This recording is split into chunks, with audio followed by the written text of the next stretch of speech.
That's why this experience is so authentic. Yeah. As I told you before we turned the mics on, this is the most authentic representation of stand-up comedy in the world of stand-up I've ever seen on TV. I really appreciate that. And then I said to you, I wish that was higher praise because it's been portrayed so wrong a lot of the time. Yeah. And that's I'm not throwing shade on wrong, other and shows. not even well, I will say, but also like accurately and deep enough. You know what I'm saying? Like, I think like Louis does a good job. I actually, Yeah. I'm Dying Up Here is right a lot. for that most for of that the time. but like a modernized. And also modern, starting in New York, the starting story, the origin story. Yeah. Which, let's be honest, it's always an origin story. You and I were talking about what if the show doesn't come back. We're always kind of going like, what's the next thing? Where's the next? We're like pirates, like boring fat pirates. Who love I've been cereal. waiting to have somebody on this podcast call us boring fat pirates. Boring, dull, BFPs. narcissistic pirates that haven't set sail ever. No. But I just mean like one of the lines I'm trying to get in the third season is someone telling Pete, there is no making it. You have to make it 12 times before you make it. And even that is like a special slot reserved. I don't even Will know Smith. who makes it. Yeah. Jim Gaffigan on my podcast was like, never be cool, never make it. Because he said this, he goes, if you're on the cover of Rolling Stone, you can only go down. So he was like, just why poke the hornet's nest? Just stay with your fans, play theaters, do shows, whatever you want to do.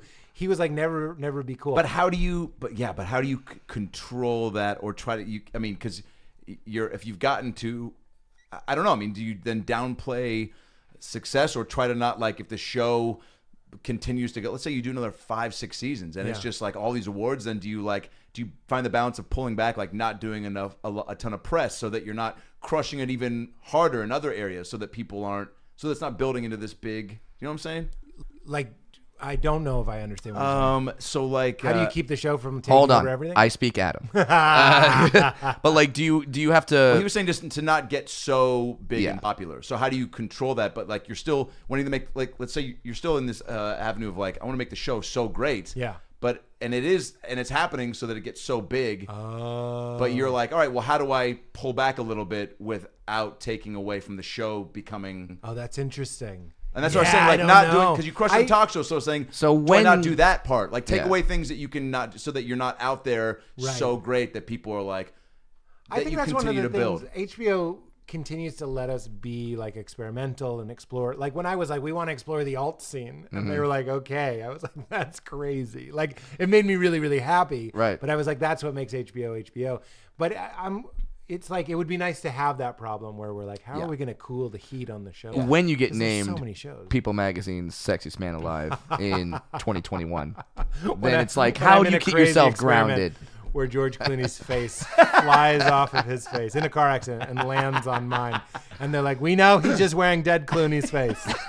But look at that man. Quick, bottle all the Clooney soot. How do you tone down the, and how do you find that balance of like being a established comic to like coming to the being so like, even on the episode when you're with your buddy that's doing Whitney's showcase show, Henry Zabowski. And just having to, like, how do you tap into that that new feeling and that fresh startup of just like seeing all this for the first time, right? And going on stage and even like, then you get these unexpected spots, right? And doing well, but not too well. Yeah. How do you do the material? That's a great question. You do the material from that time. Like that's, sometimes people are like, they think we wrote the material for the show to sound like a starting comedian. Yeah. I'm like, no, I have notebooks filled with what's the employee discount at the dollar store. Like I have plenty of those jokes. Do you have to even take down performing? You do. Yeah. You like, can you know what you need to do is like, you want to take the mic out of the stand and then put the stand behind you. And even that, you can't do that yet. You need to like, that's a veteran move. You have to figure that out. It's a comfortable move. Do you watch, did you pay more attention to maybe opening acts or maybe go to a couple open mics and maybe see tendencies? Yeah, I should have gone to more open mics. It's hard to go to open mics. Well, because then, I mean, like you can go to an open mic for 45 seconds and be like, I think I've seen it. But not toot your own horn, but you're Pete Holmes. You have an HBO special. Right, so when you walk into an open mic, that's like, you can't really hide there. Yeah, I suppose. Although I just You're also a very tall man. Oh, it's funny that you say that. See, you have this too. Yeah. As a dwarf, this is the right term. Yeah, very tall man. We were just talking about this because I was with Joe Kwan, who's in the Avett Brothers, and we were walking around in town. And Joe wears this hat, and he's got very, very long, beautiful hair, and he's just like a cool looking dude. So people are kind of already looking at him. Yeah. And then they're noticing that he's a famous dude. So I was like, that's interesting. I get that too, because people just go look at that ogre. And then they go, isn't that ogre on TNT? And then we were talking about the Sklar brothers get recognized so much more by virtue that everyone looks at twins. Right. Like you just want to go, look at that twin. And twins. Ah, great bit. You know their bit? No. They do a bit about it. And twins. That's so funny. It's so good. Yeah. So when I'll never be able to be like, hey, you're Brad Williams. No, I'm not. Like I can't. You mean dwarfness trumps Brad Williamsness? Yeah. But famous comedian who is also a dwarf. Yes. That's amazing. Yeah. I mean, people freak out. Well, it's why I say like I once in my teen years, like I went to a meeting where there was a lot of little people and everyone was just complaining about how much their lives sucked. And I walked up to one guy and went, dude, I'm 13 years old. Is anything good? Is anything good about being a dwarf? And he looked at me and went, nobody forgets you.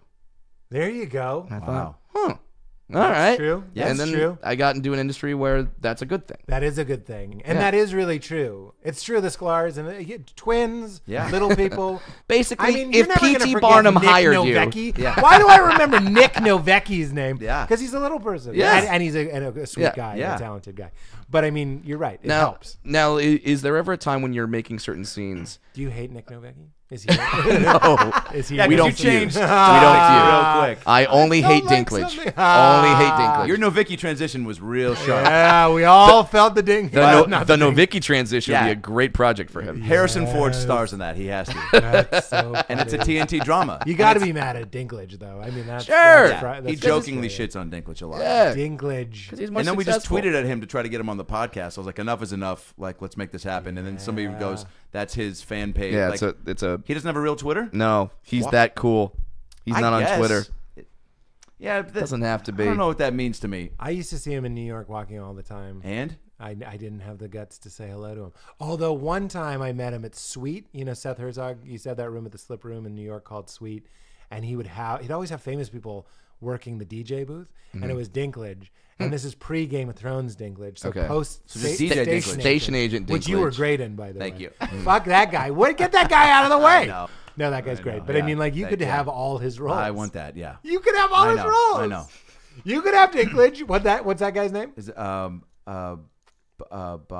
He was in Vinyl, the guy from Vinyl. Bobby Cannavale. Bobby Yeah. Right? Cannavale. Yes. You guys could do a Station Agent reboot. I would love. Yeah, it's a great. Maybe do the porn version. Sure. Well, you guys definitely have to fuck. We're not going to put it in the movie, but I want to see it. Well, I I just mean, want to see it. just for inspiration. Just to keep the crew happy. Sure. But apparently Dinklage is a comedy fan. I was like, I loved you in The Station Agent. And he was like, forget The Station Agent. That was such a great show. He was just thrilled about everybody doing stand-up. Oh, he has to hate me then. Because, Or know you you. found it. I don't He's know. got to know you then. If he's a comedy Yeah. fan and a dwarf fan, Do you have that, though? Because other tall, Yeah. soft, blondish So you and comedians. Owen Benjamin just chill. Dude, Owen Benjamin. No, I was gonna say, girls have squeezed my butt thinking I was Owen Benjamin at the Improv, and I'm not Owen Benjamin. If there's one message I can get out clear, I'm not Owen Benjamin. But like I've always been harder on people who seem like me. This is back when I was doing open mics. That was more of a thing because I was like, there's like two guys vying for the same position. Right. You don't feel that way about other. Yes, probably deep inside me I do, but I can't look at another little person and be like, stop trying. Yeah. It's like, You just have to no, be- you gotta do the best thing that you could do. Right. And I wouldn't want anyone when I was starting up to be like, no, there's already a dwarf comedian. Right. Tanya Lee Davis has been here already. Right. You can't be here. That was a deep cut for the comedy fans out That's there. hilarious. But- But you do run into that. You certainly couldn't have. I'm not saying I think this. You'd very rarely see a comedy lineup that had two little people on it. Yeah, And that used to be a problem with black people. Yeah. We would see it. They'd go like, well, We you have a already got black one. guy, three white guys, one lady, then a white guy. Like like you can't have too many. This was the old attitude. I hope it's changing. Me too. But you see it a lot. You still see it with women sometimes. Yeah. You still see it with all minorities or different, or all non-straight women. Yeah. What am I getting serious? Anyway, my mother loved me too much and it was damaging. How dare you? How dare you? Back to you two fucking for a film. Yeah. Wait, no, it was you That guys. was us. Yeah. No, I know. That's what I was saying it from his yeah, perspective. gotcha. How dare you? Niviki transition. All right. So, Classic Novicki. what did you have a favorite? And if people ask you this all the time, I don't want to do repetitive questions with you, but I just enjoy the show so much, and I want to know: do you have a favorite episode or even scene? Like, I mean, I don't want to get too big with it, but like, Yeah, sure. or world that you felt like you portrayed to people that don't know, like the NACA stuff. It's funny because that's what I was going to say. I'm very proud of the NACA episode for our people. So many people don't know. I had so many friends who obsessed with podcasts. You watch your show and were hitting When me would up they know about it? When would they find out? You wouldn't know. Like That's what I was like. We're going to pull the curtain back on real showbiz. After the NAC episode, my wife literally looked at me and went, "That's not really how it is it?" And I'm like, "Yes, It's worse. It's worse than that." They're like, "What? Shows during the daytime?" I'm like, "Yes." Well, yeah, I'm glad she picked up on that. That was a bigger plot point, was Yeah. the idea. We had to cut some scenes where Pete's like, I'm on at 5, and that's bad. 5 p.m. You want to be on at 9 a.m. because they spend their budget before noon because they just want to party. Like a lot of, not everybody, but there's all this like NACO wisdom that we were trying to sneak in there. But like one of the other great things about being a producer on the show is that you can like really fight. There was that shot of Jamie who doesn't, I wouldn't say she bombs, but she doesn't do a NACA friendly act. She does a lot of abortion jokes. Rape jokes, stuff like that. And which is obviously her right as an artist, but then it's not going to play with college kids. Right. And they tell you not to do that. All that stuff is very real. You get told, it's like TPS report style. You get told over and over and over what you shouldn't say. So she goes the artist route. And then as a producer and, helping in the edit, I really pushed for as long as we could a shot of her just standing there and no one booking her. Because that's what NACA felt like to me. Yeah. Not all, I did one good NACA, but the other ones that I did, you stand there and no one wants to even look at you. And you see some juggler that's got a line down the block. Because I wish, I don't want to shit on jugglers, but well, we have a very large juggler contingent that listens to this podcast, Pete, so choose your words very wisely. I know. When did I become so spineless that I won't even tease the juggler community? But let's say this shitty fictional juggler, much love to my jugglers, and juggalos. While we're at it, I love juggalos. I love the assembly of the juggalos. If you ever do that show, I will be in the audience. Isn't that? Have you gone to that? I haven't gone to that because I'm scared. Yeah. It is intimidating. Do you know what we're talking about? The Juggalo show? Yeah. It's not the assembly of the juggalos. gathering of the juggalos. And they all drink Faygo. And throw it at the sky. Apparently they're really lovely people and they love comedy. That's what I've been told when I've been pitched that show. But I've never been able to do it. And I am a little bit scared to do it. Do you have body armor? I mean, I'm not saying you would ever need it. But my favorite scene in that, in the NACA one, is when Jamie and I have the fight. And then Pete says, you can open for me. That made my spine, my skin crawled when you said that line. Because as a comic, we know what that means. Yes. I've seen people get mad. Yeah.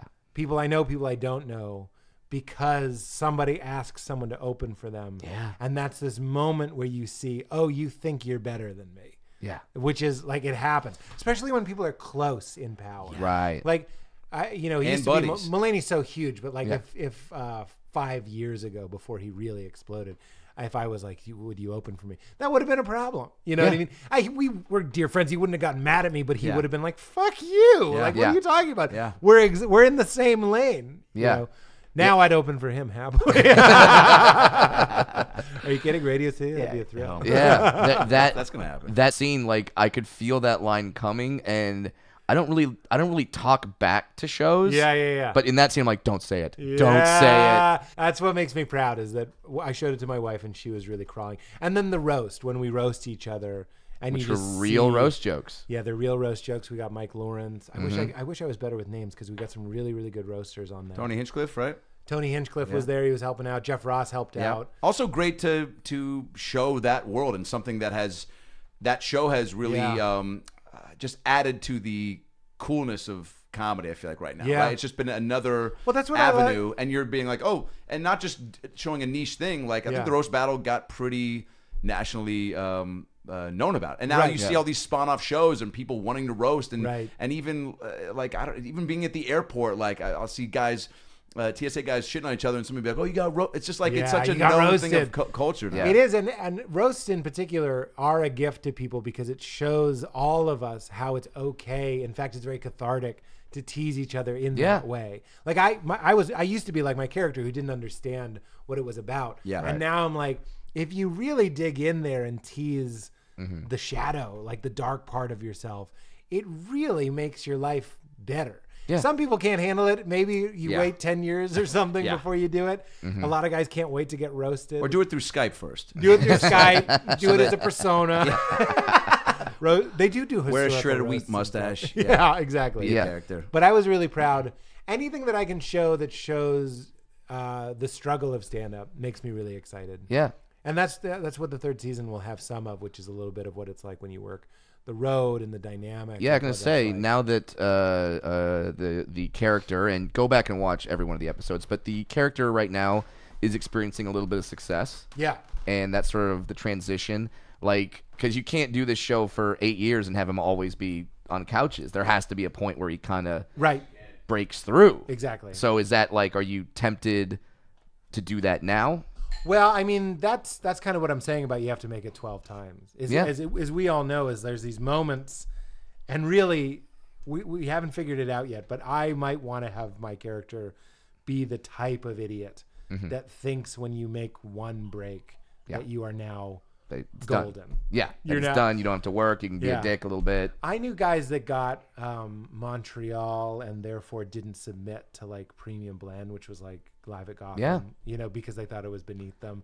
And I think that, and I don't look down on those people. I understand it's intoxicating to get something and you finally got it and you got it first or whatever. And now you're just like, here we go. But there's not, I mean, Fitz was telling me a story about a guy who got a writing job on a pilot or something, or wrote on a pilot, and sat at the Comedy Store smoking a cigar and holding court. And Fitz just like tore his nuts off because it's like, that's not what this is. No. And that's what I like, not to, I hope I'm not getting too heady about the show. We're trying to show that the process is, it's long, but it's also, it's not about rushing to get somewhere. Right. It's about doing it, and we like doing it. 1,000%. Right. Okay. Yeah. Well, it's like Seinfeld said, there's no comedy awards because being a comedian is the we get to do this. You get to be a comedian. We get to be fascinated by cereal. Exactly. And it's expected. Yes. But the thing about the show, another thing about the show that I love is that you are showing. Oh, sorry, that was my second water. I just put it a little further away so that when I get real thirsty, I will get up to go get it and burn calories. I'm wearing a Fitbit on my second What's that? water. Sorry, that was my second water. That is Which is something someone would say after getting one writing job. Yeah. They'd be like, that's my second water. What are you doing? But I mean, like, why you're doing anything is a very interesting question. And you're showing the stages of stand-up because so many people don't know that there's so many levels to this business. They just think it's like, oh, you start, you go to a booth, you say, hello, vice president of show business, I'd like my jokes now. Right. They hand you your jokes, and then you're gaffing. Right. Like, which is actually what happened. Also, I love very lucky. Very lucky. He did. I love the dynamic you have of also like meeting people you look up to and seeing them be cool to you. And some kind of jab at you and be a little more hard. I can't remember the one episode when you came and you somebody at the cellar gave you shit for you bumping them. Yeah, Greer. Yeah. Greer Barnes, yeah. And that was, it's both. But then you ended up chatting and becoming chummy. And it was like, there is. That's what I love that. And I appreciate that. And I like how people, because when I pitched the show, I was like, I don't want it to be 5 friends. Right. I've never had 5 friends. Yeah, that's friends. It's like Chris Rock's line. Yeah. I don't have 5 friends now. Yeah. Because like what comedy is like, when's the last time I saw you guys? When I did this podcast. I mean, I've seen you more. Yeah. But it's like, that's what being a stand-up is. You're a little bit of a troubadour, and you just get used to it. Yeah. There are people that I'm like, That's one of my best friends, and I'll talk to them once a year. Yeah. And that sounds sad. It's not sad. No, it's you just catch real right up. vaudeville. Yeah. You know what I mean? It's like, I haven't seen George Burns in 12 years. And then when you see him, you don't even talk about it. No, you just have stories. Like, I love that when you, with your character, met Melissa Villaseñor, he geeks out for 20 minutes of just like asking all the SNL questions, which I've done to SNL cast members that I've met. I really and also, wanted to people who aren't comedians watching that would be like, "That's what I would do." Of course, and that's what Pete does. He's such an idiot. And I am too. I was that exact kind of idiot. I love knowing that you and Mulaney are friends, because when I saw the episode with you and Mulaney was kind of a dick to you. Yeah. He was so funny. I hope we can do more with him because he's so amazing. Yeah. How is that process of you just because you have all these relationships with most people reaching out personally, and is it like cooler to do that, or are you just kind of you can although let casting do it? No, it's more like you tell casting who you're thinking about, and then obviously if you can call personally, that helps, but then you're dealing with scheduling and stuff. At some point somebody else is gonna have to get involved. Is it awkward running into comics who have not been on the show? I mean, like, every once in a while we get shit because you do want to utilize. These are great, funny people. Yeah. When is the Navicki Williams episode about two dwarfs on a show and the fight they get into? Yes. I mean, we have a few drafts. Yeah. But I mean, I want that episode where someone just runs in the cellar and goes, "Dwarf fight outside." Yeah. Oh my God! All right, I'll say that line. I have a bit about reaching up to a high shelf. I have a bit about Baby Gap. Fuck you. That's my bit. No, Becky had that bit. Midja, remember? Yeah. It was. I love Nick Novecki. I'm saying this in full confidence that he may hear it. It was always interesting to see him do it because he said that midget was, well, I don't even like saying that, was like the N-word, which is fine, which is true, I'm sure, to him. But you'd see him do it with large groups of black people in the audience, and it was like, really? It was just like, I'm not saying it's not true, but you would feel the resistance. Yes. You know the pheromone that people release when they're like, I don't know if I like this. Yeah. Well, wait. Totally understand. Brad, you have a version, I think, of. Well, sure, because every dwarf has that, so that could be the bit that we fight about. Because Brad, wait, yours is, which I love. Yeah, that was that was did it on a special. You say Midja? No, I don't say midja because that's Nick's. So what I do, I'm trying to think back. Yeah, because some people say that calling a dwarf midget is the exact same as calling a black person the N-word. I say midget, please. No, it's not the same because the N-word refers to slavery. Midgets were never slaves because we would have been the worst slaves on the planet. That's Slave, fetch me that jar. Second shelf, boss. You're fucked. Yeah. You don't. I'm then you have or do you say we do make cookies? I mean that's I mean that's a whole nother that's like chunk. A thing? That's a whole nother thing. Is that a chunk? Of course. I you can't be a dwarf and not have a we make cookies chunk. Come on. You're welcome for the cookies. Yes. When you go on the road, it must be fun because there must be certain jokes that if there was another little person on the show, well, we can't. You got to do your best shit. But on the road, you literally could go, "You're welcome for the cookies," and people would be like, "This is what I wanted." That's your NACA punchline. That's what I'm saying. That's you what have I a put on good t-shirts. NACA set. You're welcome for the cookies. Pete does his. You're welcome for the cookies. What was gas it up? Yeah. Oh my God. How many versions in the writer's room did you come up of like what that would be? Well, it was the only one that made the script, Gotcha. and then I was waiting for Jed to nix it because it was kind of broad. That's the point. Yeah. And he liked it, and I was like, I can't. Even on the day, I was like, I can't believe Gas It Up made it into the show. Did the phrase come first, or did the jokes come first? The phrase came first. So the phrase came first, and then you had to write jokes that actually fit the phrase gas it up. I can't remember who said it, but I think it was just the idea of what could you buy at a gas station. Because I like the idea that he runs out to buy merch. Yeah. It's an interesting thing, man. There's just like the conundrum or the choices that we all have to make. I love in the Bourne movies, there's a moment where Jason Bourne meets another Jason Bourne. You know, they're in the same program. Yeah. And they're on the roof. It's the end of the second one, I think. And he goes, "Look what they make us give." Right? That's what I want crashing to be for comedians. It's just like, look at what they make us give. Yeah. Like the idea that we have to kind of like figure out our brand and give shit away and wait for kids to like an 18-year-old kid is in charge of whether or not you get to eat that month. And you have to like figure it out. Like when are you going to play ball is a very interesting question. I think for every comedian. Yeah, because that's a debate that was covered in that episode where your character plays ball. Yeah. Your girlfriend, Allie, does not. Yeah. And then it's like, okay, this happens well, all the time. what do you do? Do you be the true artist, and do you stand up for? You say, no, I'm doing my voice specifically. I'll never bend. Or are you the businessman? I don't know how I feel about myself. I feel okay, I think, because I always went with, they're hiring me to entertain college kids. Right. So show them that you can do that. Yeah. But I understand if people are like, that's not what I do. I'm trying to move the needle. I'm trying to be true to myself. But like when that choice always came to me, like I know people that open for clean people and they'd be dirty and there'd be complaints. And I'm like, well, don't be dirty in front of the clean guy. Yeah. But they're like, fuck that. And I'm like, I get it. But I always just lean lame. I'm lame.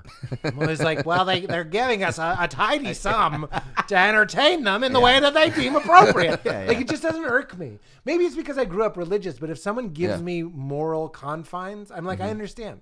Because you say Jesus Christ in vain to my mother, it offends her. So I grew up in a world where it was like, okay, with different groups, what are the things you can't say and you can say? Very comfortable for me. Have you had people reach out to you, young comics specifically, like, you know, because even at our level, which is the top, baby. I love it. Look at this table. It's a nice table. This is a top table. You said that in joke tone, but it's a very nice table. It is a good table. This table was left by my old Do you roommate. both live here? No, just me. Yeah. That would make the show better. And the comedy, riper if I was like, good night, Brad. Yeah. And do you leave the podcast set up all the time? Yeah. I love it. Yeah. I got to say, like, I love being married. My wife is, when's this coming out? Monday. Yeah. So a few days. I guess I could give you the scoop. We haven't announced it, but she's pregnant, which is very exciting. Oh my God. Okay. This is baby number uno, right? Numero uno. Oh my Wow. God, It's dude. fun to break big news on your podcast. That's like fucking- I think anyone gives a shit. They but do. I mean I do. And We it's very do. exciting. So thank you for saying that, and Thank congratulations. you very much. That's a big It's a girl. fucking deal. We're very excited. Oh, mazel tov, Thank you, man. Tommy. Look at that. It's weird to say, but we were hoping for a girl. Yeah. That's I not know weird. that's weird. I don't Why? know. I just like the idea of raising a young lady. Like you would have been, like if it was a boy, you If would it have was a been boy, like, I no would have thanks. shifted Yeah. immediately to how great that would Yeah. be. But I like. We both like the energy of female energy or whatever it is. Little girls is great. Yeah. So is there an extra level? So excited that you're pregnant, and then I mean, next level when what you were hoping for With a turns girl. out- yeah. Totally. Yeah. It's we got pregnant almost right away. We got married in October and she's just beginning her second trimester now. But the reason I brought it up was, so you leave this up. My wife is the coolest in the world. I love her to death. If I wanted to leave mics on the table, it's fine. But it reminds me of the type of Single lonely man pure I am. Single lonely man. Like The lack of family in your life. Like Val is Yeah. great, the best, and she'll come with me to shows and stuff. But recently, I had to go to a show, maybe at the store, alone. And on the ride over, this is so embarrassing. I caught myself just pretending I was Chris D'Elia. of course, I'm joking. I wasn't like being Yes. Chris, but I was like, this is him every night. Meaning, and she was going out. Yeah. Usually, if I do a show, I love to. It's not that I'm. People even say whipped anymore? That seems like outdated. But I love hanging with my wife. Yes. Especially while I'm working during the day. That's our time. So I'll usually leave. But she had plans all night and I knew she was going to be out late. So I'm driving to the store. I'm getting there early for the long hang. Yeah. Like I'm going to watch Neil Brennan. Yeah. I'm going to watch everybody Yeah. and fucking hang out and maybe I'll, whatever. Drop in on some shows and like just go around to Exactly. different rooms and maybe there's an after party or an after bar And or it's whatever the not hell. to say that all that's gone, but Yeah. now I look at you with your mics on the table and I'm kind of like, cool. Like, A lot wow. of solo drives. What exactly? Yeah. You're Chris D'Elia. Yeah. With worse Now- shoes. Yeah, like, I gotta take that. kind of switch topics, but kind of Sure. stay in the same. Away realm, but, from me pretending to be Chris D'Elia. well, I don't know if you've hosted a podcast before. we can do 10 more minutes We on usually that. stay on this. You've had now a little bit of time to take it all in, but are you nervous to be a father? Are you excited? Both? I am. I'm 38. I've always wanted to be a dad. And when I met Val and we got married, I was like, this is obviously, that's like why one of the big reasons we got married was we wanted to have a family. So it hasn't yet freaked me out. I do notice I'm this is such a standard thing, but you do start noticing you work a little bit harder. Yeah, it's not just for you anymore. Yeah, it's such a cliche, but it's easier. Before I go into crashing, I'm working on a book, and the morning hours. Thank you. The morning hours are the about best religion. time. It is about religion. It's also it's like a spiritual memoir. It's a memoir through the lens of my spirituality. That sounds terrible.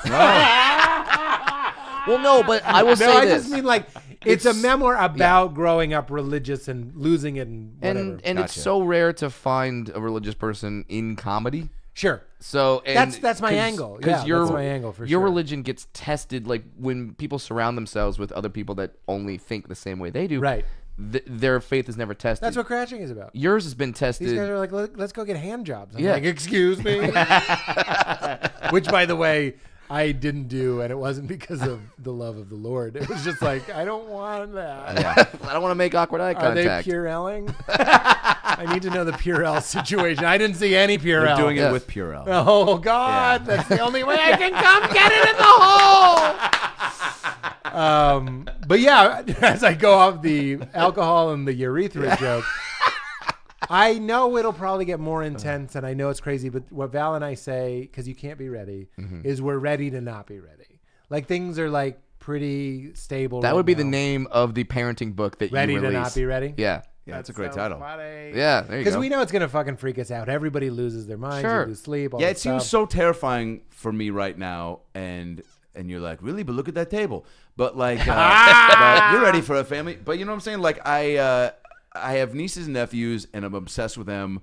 But I know I probably will have kids, but the idea of it right now, and so I'm wondering, but that's probably how it is for everybody. Even as ready as you are, you're probably still, there's a piece of you, probably more excitement than scared, right? Totally. Yeah. I haven't really had too much fear yet, but you're also, when I was 35, I was exactly where you are.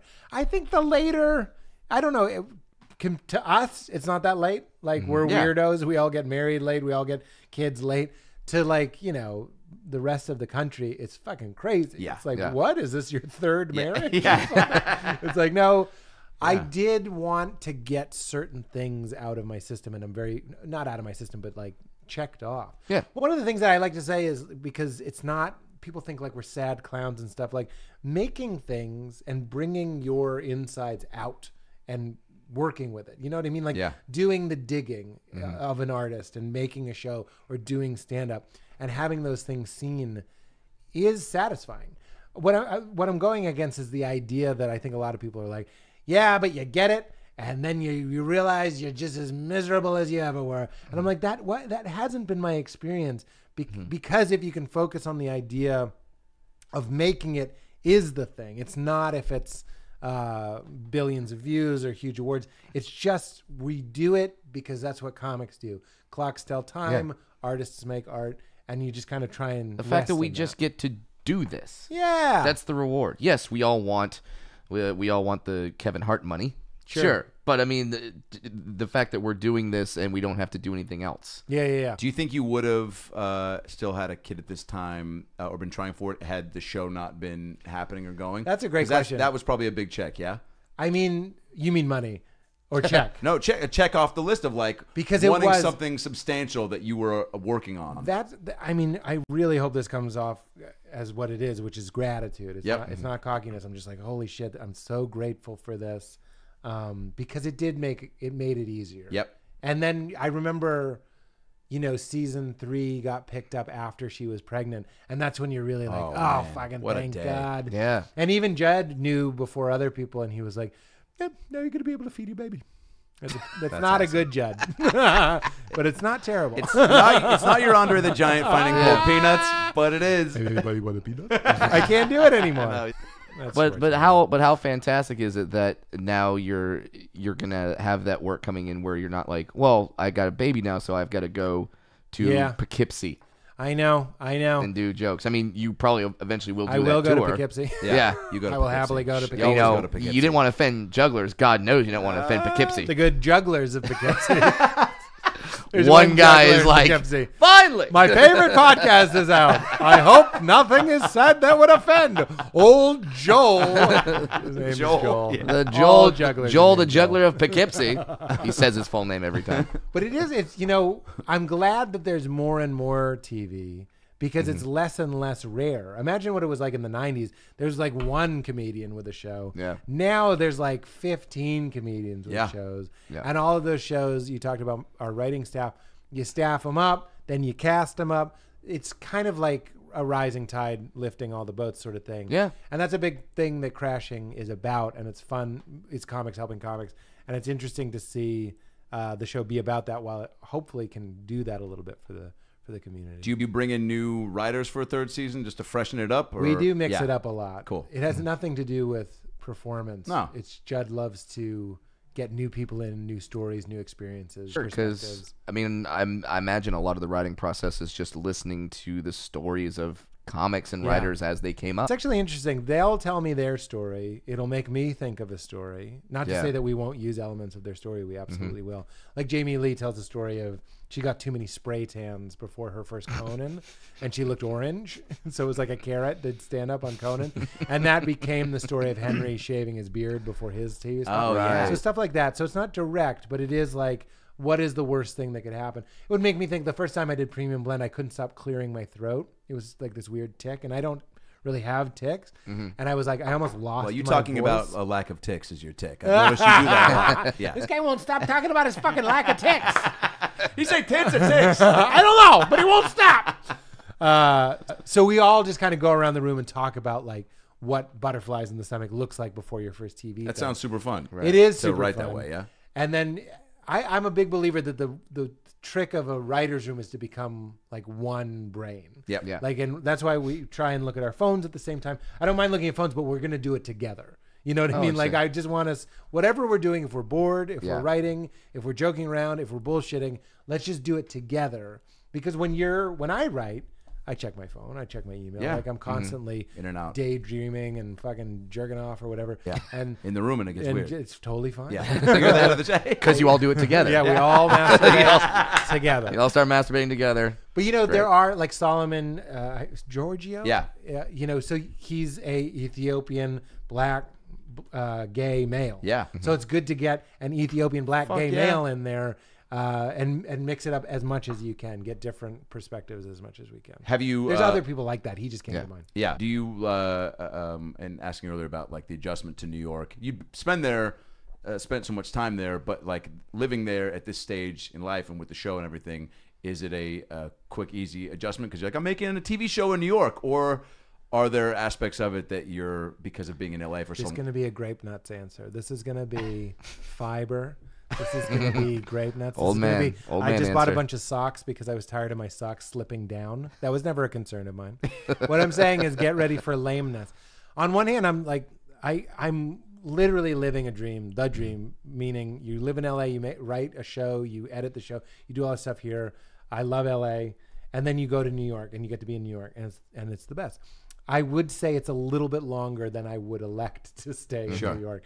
Because towards the end of the 4th month, you're kind of like, stop bumping into me, or whatever it is. And you become a New Yorker. Exactly. Yeah. And you just get a little bit higher strung. It's a great city, but I keep saying, I'm 38. I see Val, who's 28. She enjoys it a little bit more than I do. It has like a younger energy, and I'm just becoming like an Oh Hello character where I just like good reference. I just can't I can't deal with it as much. Like I don't give a fuck about pizza at 3 a.m. Yeah. Mm-hmm. I'm not eating pizza at 3 a.m. I care more that I can't get like flax seeds at 2 p.m. That's very LA. Because I know. That's very LA. LA, I think about this all the time as I wear my Lululemon pants. It's just like, it's a strange place. It's sunny. You start eating more avocados. I became a vegan after I lived here. Like I'm sorry, I apologize. No, but it's just like, I'm surprised that you're a vegan and it took you this long to bring it up. Listen to the last episode I did. I'm sure it's the first thing I said. But what I'm saying is it's the California of it. It's a little bit easier out here. It's sunnier out here. You just kind of find yourself wanting to go for more hikes and eating more avocados or wherever the fuck it is. New York, I have a joke about how no one's a vegan in New York because if you take the 6 train to dinner and it rains and you get there, you want something to die for you. You're like, I'm sorry that fucking chicken couldn't make it. Yeah. But I'm gonna get some fucking from Brooklyn. Give me the fucking. I want the chicken to be killed in front of me, and I feel that when I go to New York. Which, by the way, is what's missing from veganism is any sort of understanding or compassion for all of the meat I ate and all of the meat our grandmothers ate and our ancestors ate and how it helped us evolve and grow. So every time I mention veganism, I do want to mention that I think there's a huge blind spot in veganism, which is we all just think we're better than you. It's not better. We need to appreciate what all that stuff got us to. And I just like now, what will you say if your daughter wants to go into show business? I thought you were going to say vegan. She can eat whatever she wants, which I actually think is going to be interesting. Sure. I never had my dad just be like, "Look, I'm this way, but you don't have to." That's and good. I think that's going to be like you're going to take that page out of that book. Well, my wife's not a vegan either. She actually just had a turkey sandwich yesterday because she hadn't had meat in years. But did that offend you? It did offend me. I was upset as I wore my leather shoes. I was like, that offends me. Not right now. I've never thought about it. I just don't think. I would love for my daughter to be whatever she wants to be. Let's start with that. That's the safe and correct answer. Yeah. I would love for her to be an artist because I think the meaning of life is creation. I really do. I think taking what we've been given and returning it is literally the point of life. I think that's what we're participating in. So if that's an artist, I would like her to be an artist. It doesn't mean she has to be in the traditional arts. You can be an architect or a dentist and still be representing what it feels like to be you. Would you want her to be a YouTuber? I mean, I don't want her to be a fucking YouTuber. You're just trying to get a rise out of me now. Yes, sir. Who teaches blind people how to play the French horn. Oh. So it's a vlog. It's interesting. I mean, like, these are issues that we have to deal with, which is like everybody. Her father is going to be in show business. His job is going to be hoisting himself up and going, look at how special I am. So it's going to be hard to be like, get off that fucking Instagram. Yeah. But there's just got to be a balance. I think if it's about creating, there's a way to be a YouTuber. The problem I think we have with YouTubers is because we get the feeling, we might not be right, that they're doing it because they want to get fans. Right. They want to get famous. And a lot of shitty comics are that way too. Yeah. If she was a YouTuber that was doing it because that's what it looks like inside of her, is jump cut videos of nothing happening with graphics flashing across the screen, then I would say, go do that. Yeah. Whatever it looks like inside of you, bring it out, as long as it's not hurting. Are you trying to already do a lot of parenting research and books and get all the... Not yet. We did listen to its heartbeat last night because Val bought a thing that you can listen to its heartbeat. Was that the first time? No, we heard it in the doctor's office. Okay. But now when we go home, I'm going to totally do it. Even just that sentence makes me want to cry. I don't know why. Yeah. Isn't that like a really... It's remarkable. It's crazy. And it really is a miracle. I mean, people say that, but like if you think about a cell splitting into 2 cells. Okay. That is magic. Like that's the fundamental building block of all of us. Something consumes enough matter to double its own mass and then in one point wills itself to go whoop, like the Sklar brothers. Yeah. Just kind of one becomes 2. That's the fundamental principle of reality. And it's happening inside of my wife. So I do trip out on that a lot. And we talk to her and we sing and joke. I make Val laugh a lot. I'm very proud to say that. That's awesome. And I like to know that the baby's in there like feeling the rush of laughter. What a great observation. You want her to be joyous and laughing because then that transitions. Exactly. I know she's getting that same kind of boost from the laughing. It's beautiful. And, it's really lovely. Do you play her like your albums and stuff? No, I want her to laugh. So she comes out. This is Faces and Sounds. I'm so sorry. Pete, it's kicking again. This is Faces and Sounds. I'm so sorry. Pete, it's kicking again. That'll be weird. I mean, she loves it? Oh. It'll be cool, I think. You know how you feel like if you could tell 9-year-old you that you're a comedian, how fun that would be? Yeah. I wonder, I'm really trying not to be a narcissist about it. I don't think I'm a narcissist. We all have tendencies. Yes. Sure. So I don't want to think of my daughter as something that another thing through which I can see myself. Like, I hope she thinks it's cool. Yeah, but isn't that, but that's part of it. Yeah. But We're you being also honest, want your that's part of kid it. to respect you. Sure. And admire. Well, Val and I talked about that. No matter what you're doing, if you're doing what you wanted to do and you worked hard to make it happen. Yeah. I think that's a good message, like a good example. Yeah. My dad did that. You know, I had Yeah. that example with my father, you know, when he took over the home heating oil company at 38. That's a very, very deep callback. 38 for this version Yeah, of for the this story. version. Yeah. On the 30th of this month, it'll be 39. How pumped are your parents? Have you told them? Are they going to They're listen to this excited. podcast and find out? No. You told them. Every once in a while, someone will introduce or tell my mother how to listen to podcasts, and I'm like, "Are you crazy? This is not for them." Like, talk about the book. Like, I'm writing all this weird shit about like sex and drugs and comedy, and I'm just like, I'm trying to get to a point where you can just tell my parents it's just not for you. Yeah. Like, I'll print out some chapters for you. But they watch the show? I know, and I wish they wouldn't. Yeah. Oh, It's really? funny. Like, I mean, that's not really true. I don't mind. You'd be happy with them just knowing that you made it and be like, just hold on to that. I guess in the perfect world, they would watch it and appreciate it. They watch it and they get it in the way that they're able to get it. They think they'll say things like, "You looked handsome" or something. That's my mom. "You look so handsome." She won't necessarily, you know, really Critique it the way that we ingest are, the show. which is Exactly. what you want, right? Right. That is, I suppose, the fantasy. Yeah. But the new fantasy now is getting to a point which I never would have imagined, which is you get to a place as an artist where you're like, I'm using the word artist lightly. Mm-hmm. I'm just saying whatever I'm doing is more important than what my parents think about it.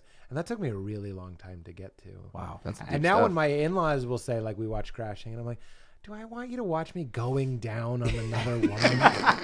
Like, is that really what we should? So I don't really know what to say. Yeah, you're like, You're glad they are. Yeah, thank you. We don't really talk about it. Not to be rude, but we're just kind of like, thanks. And we sort of move on. Sure. Because it's weird. Yeah, to go into the details of that Yeah. in terms of certain things that have been portrayed on the show.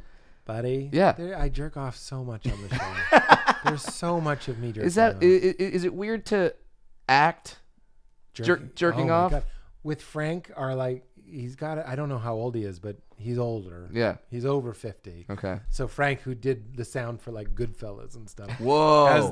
He's a legend. Yeah. Has the boom over me, and I'm just laying in a bed. So there's a boom, 2 cameras, the DP, everybody's there, and Judah, the writer, is like, maybe lick your lips. Maybe lick your lips like salaciously. And I'm like, Try me like one of your French girls. I don't know much about acting, but if I have anything of value to say to people, it's that it's embarrassing. And as far as I can tell, is the skill of acting is getting over how fucking weird it is. Yeah. You're in a room talking just Big like part of this, and then you're like, action. And I have to be like, how dare you talk to me? Everyone knows you're right. fucking faking. Yeah. And as mammals, we don't even like faking. It's weird that we like acting. Yeah. You know what I mean? It That's is. a sociopath. Yeah. They can just turn it on. And get rid of all those extraneous distractions and just be like, this crazy. never happened, but it's happening. Right. And I'll do it again and again and Yeah. again, and you know I'm full of shit. There's just something fundamentally wrong about it. But like the game, and you know, I know you both know, is just forgetting Yeah. that it's weird. Yeah. And everyone wants you, like auditions, right? They're awkward. Now that I've sat on that side of the table where I'm auditioning people, everybody wants is the same thing. The same thing as stand-up. Somebody who just comes in and is comfortable doing it. Yeah. Like that is like, if you can want do that. that, Yeah. you're miles ahead of everybody. Yeah. Just coming in and being like, I know it's acting, but I'm not embarrassed. Yeah. Right. That's what the great I'm not saying I'm a great actor by any means. The great actors that I've worked with, they weren't embarrassed. Yeah. Like in the Artie episode, the guy from The Sopranos, his name is John. I forget his last name. He played like one of Artie's kind of strung out friends. Yeah. He didn't care. He's Right. doing snips. He's fidgeting like he's on heroin, and he just did it. And he did it again. He'd do it bigger. He'd do it smaller. Nobody had to tell him what to do. It was incredible. But with comics and newer actors, you have to be like, I know it's weird, but like really committing. It's like dancing. Yeah. Really committing is actually how you'll look less stupid. Yeah. You'd think by holding back you'll look less stupid, No. but then you're just the guy holding his drink at the wedding while he dances, like, ooh, ooh, and he Yeah. looks stupider than the guy that's just having Just a great going time. for it. Just let go. Just Yeah. fucking own it and do it. I'm not saying be big. I'm saying don't be. Yeah. Wouldn't you agree? Like, Yes, Yeah, I remember it's a when great I piece of when I advice. auditioned for the role of Pete for Crashing. They told me they were like, he's not talking enough about his ticks enough. He's too good looking. Next. I don't understand. Where's the soft belly? You have Where's the boob shadow? And action. I don't know what things are.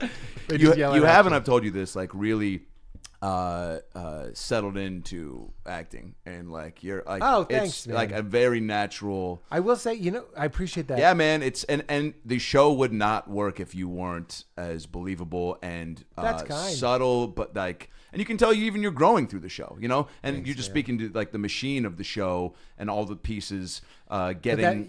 Everyone's getting. Yeah, better. man, you can all see the it. actors are Yeah. getting better. It's And you can tell too because in the show you're giving more stakes and you're meatier scenes for you to act in. Totally. Like that's a great representation of that. But the crazy thing about acting that I remember talking to Jed Hirsch about this. Jed was saying that His name dropping. Jed was saying that a lot of actors don't get, again, the gratitude. They don't get to act this much. Yeah. You know what I mean? It's like, it's a lot of acting. Yeah. Right. And so you do get a little bit better because you get to do it so much.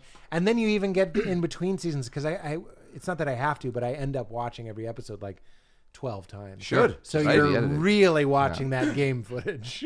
And you're like, I should have been more subtle there. Yeah. I should have been, I don't believe myself here. And it's not that it's that unpleasant, but like you can't wait.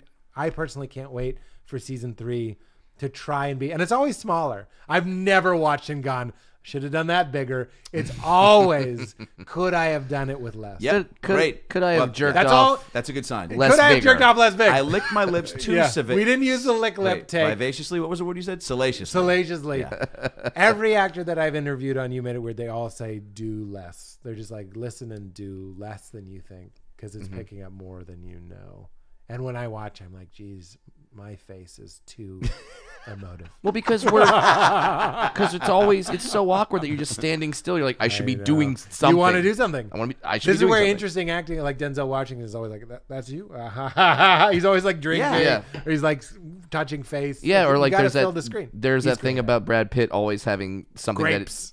grapes, something that he's eating, Yeah. toothpick. I get it. I get Yeah. the Bobby. The hardest acting that we do is if it's just like, Pete, walk up to the store.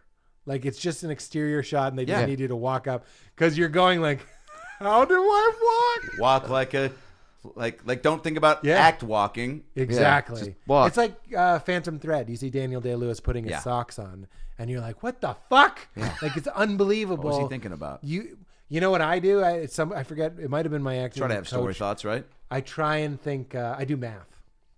I do math in my head. What are you doing? Like the I'm literally going Schoolhouse Rock? 17 times 4. When you're doing like an exterior walking. Somebody told me that helps because then you stop thinking about how you're walking.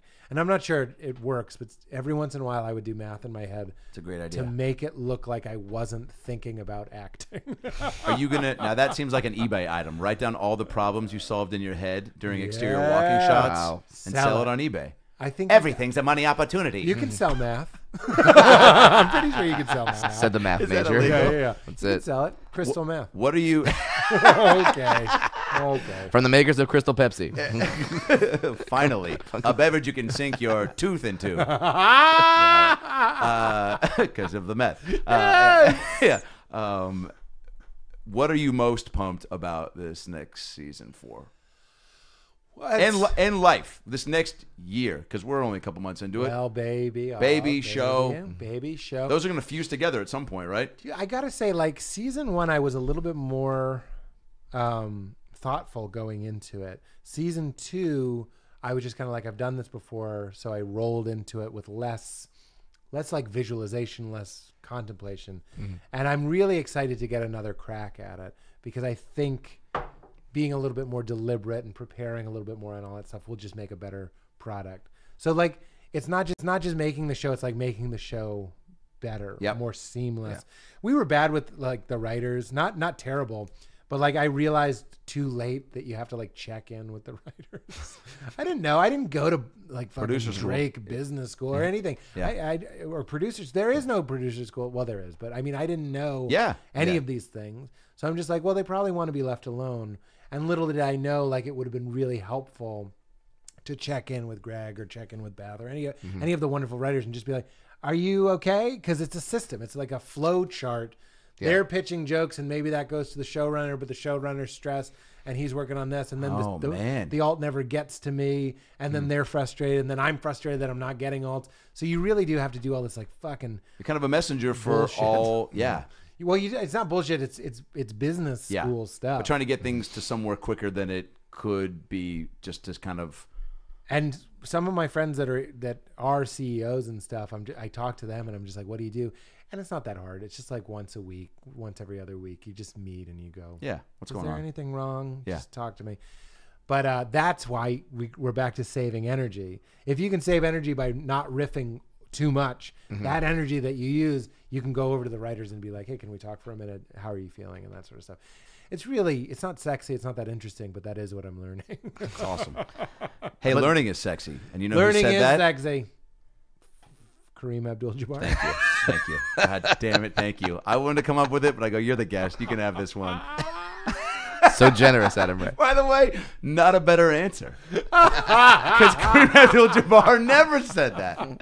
And if he did, it was after a rebound. Yes. Learning is sexy, bitch. He said it to And he dunked it. He dunked it. Yeah. He boxed out because last time the guy got the rebound over him, and he said it to the guy who he boxed out. Learning is sexy. Yeah. Because he just learned how to not have that happen. And he had a raging boner. Pete, we look forward to season 3. This is an honor. I've Dude, never had so many crashing questions. Dude, I mean, it's very, for real? It's an honor. People are not. I mean, you might do like press and they'll ask questions, but it was really sweet of you guys to like want to talk about. We've seen every episode. We're fans. I think a little bit of my perspective. That's not where I was coming from. I wasn't expecting it. It was a treat. Oh, good. To be able to talk. Well, about I'm always apprehensive to like go too much with that stuff because I'm like assuming you talk about it so much. But it's also like to me, it's and having to get to know you a little bit more over the years and like to get your own show like this and then now it's going to its 3rd season. The whole process of it too is just so fascinating. You know what I'm saying? I appreciate that. Well, it's and all a show about our world is like even extra. You know what I'm saying? Like there's so much to relate to. Even though it's not sexy, not everything I said was sexy or like really interesting in like a broad sense. If there's any comedians or creative people or anybody that listen and go like, oh shit, like what I'm saying is podcasts are helping us spread information. Yeah. And that information will help you guys, help anybody listening when that next thing comes to go like, what did they figure out before me? Because before I think everybody just had to reinvent the wheel every time. And now when I'm asked to jerk off in front of a room full of strangers again, I'm going to be able to do it well. Yeah. Just remember, do some math in your head. 69 plus 69. I don't know what sort of guest stars you have coming up, and I'm sure you're like now people to the point where people are, I mean, coming at We'd you, like to swing right? a little bit bigger, yeah. But just if you can at some point, and it doesn't have to be Kareem, but somebody who looks like Kareem, saying "learning is sexy" in some scene. It doesn't have to make sense. Oh my God! It could be seeing you learning about a joke that you did at a previous show didn't work, and he was at both shows. I was actually picturing it more abstract that it's like an exterior. Like it's an exterior and it just pans over and he's looking right down the barrel and he goes, hey, learning is sexy. And then the scene starts. It never acknowledges it. That's why you have your own show. That's the kind of vision That's the kind of genius to the home box office network. Pete, thanks for having me. I'll always do the show. I love you guys. Thank you, buddy.